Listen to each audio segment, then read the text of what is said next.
Once again, we talking fantasy, and I don't really like doing these videos because it's like never gonna happen, and you can't really compare the two. But are you crazy?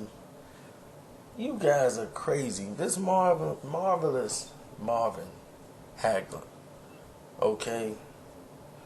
To try to compare it by going to box rec and saying, well, look at the guy he fought.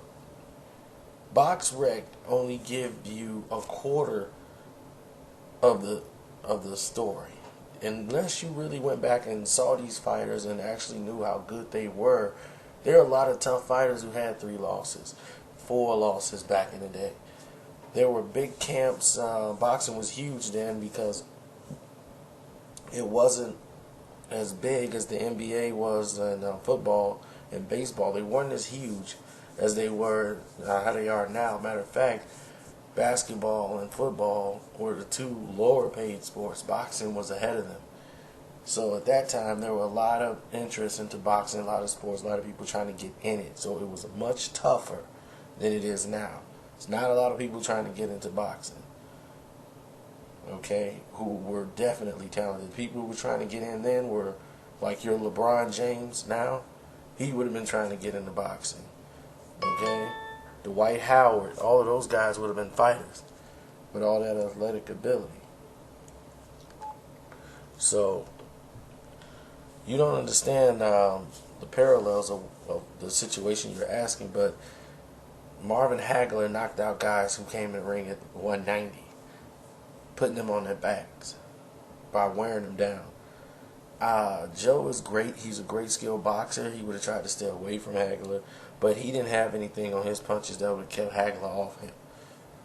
Okay, so that with that being said, it was a comparison of fights. There's no competition. Joe is a naturally bigger man, but he wouldn't have had the power to keep Hagler off of him. Okay, you'd have had to hit Hagler with a bat. He wasn't going anywhere. And I think he would have gradually broke him down.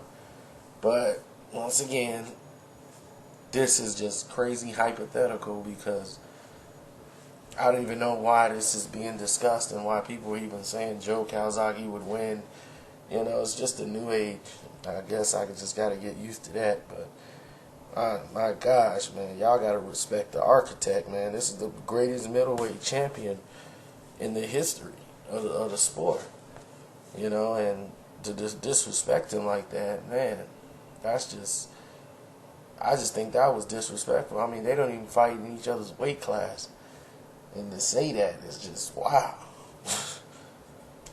I don't think Joe ever fought at middleweight.